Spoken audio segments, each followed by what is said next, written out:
The Grunts. The cannon fodder of the Covenant. But did you know they actually almost became the Covenant's downfall? Well, today, we're going to talk about their one act of defiance that forever changed the Covenant's military. The Grunt Rebellion.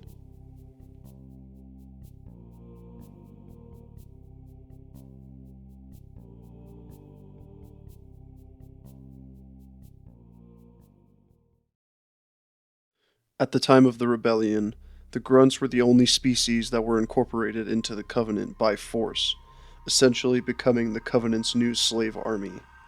And I use the term army very loosely. I say that because at the time, the Unggoy were prohibited from using any weapons of any kind, so initially, the Covenant enslaved the Unggoy race to use them as actual unarmed cannon fodder.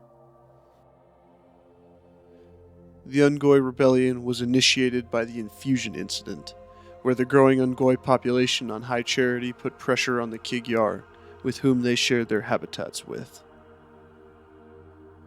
After many years without conflict or war, the overwhelming and constantly growing Grunt population forced many of the jackals to relocate their homes and nests.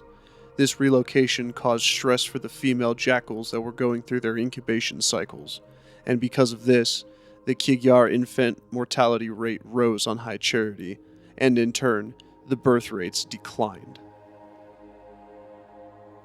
In an effort to exact revenge, radical Kigyar shipmasters poisoned the Grunts' methane supplies, turning a large portion of their male population sterile, escalating the tension between the two species even more. An Unggoy Distillers Union brought the case to the Covenant's Ministry of Concert, a ministerial political body that settled disputes between the Covenant species, to which they ignored the case entirely. The case eventually escalated and became the largest of many smaller grievances that the Unggoy faced in their service with the Covenant. Outraged at the case's results and its lack of attention, the Unggoy began to attack not only the Kigyar, but all the other races in the Covenant.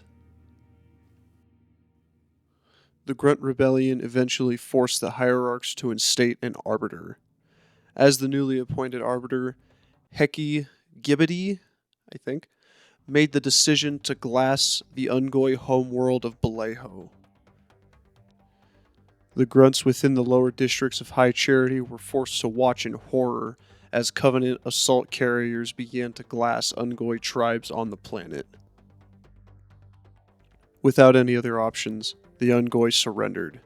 The Covenant fleet ended the glassing, leaving Baleho largely intact. Although the Unggoy cared little for Baleho itself, they were unwilling to lose the large amount of potential breeding partners on the planet. The Arbiter returned to High Charity, and the surviving Unggoy in the Holy City were absolved from their acts during the rebellion. The uprising showed that when properly motivated, the Grunts could be vicious, determined, and competent fighters, especially in close quarters combat. Despite the lack of individual skill, the fact of the matter was that the Unggoy had the tenacity and numbers to hurl themselves and take down even the Sanghili. Were it not for the Covenant threatening to glass Baleho entirely, the Unggoy would have most likely stood a viable chance as their sheer numbers would just overwhelm the other Covenant forces. Following their warrior tradition, the Sanghili commanders who had defeated the uprising quickly forgave the surviving Unggoy fighters and awarded them for their courage and warrior spirit. Following the uprising, the Sanghili began to provide the Unggoy with significantly better training and equipment. The Sanghili even allowed the Unggoy to have access to Covenant weaponry, which had been previously forbidden. The Sanghili also integrated the Unggoy into formerly Sanghili-only units, elevating them from unarmed cannon fodder to true infantry forces. But what do you think about the Grunt Rebellion in the lore? Do you like it? Hate it? Let me know in the comments below. Thank you so much for watching and letting me take up some of your time. If you like what I do, please subscribe and like the video as it helps me out as a creator. Thanks again for watching, and I'll see you in the next video. See ya.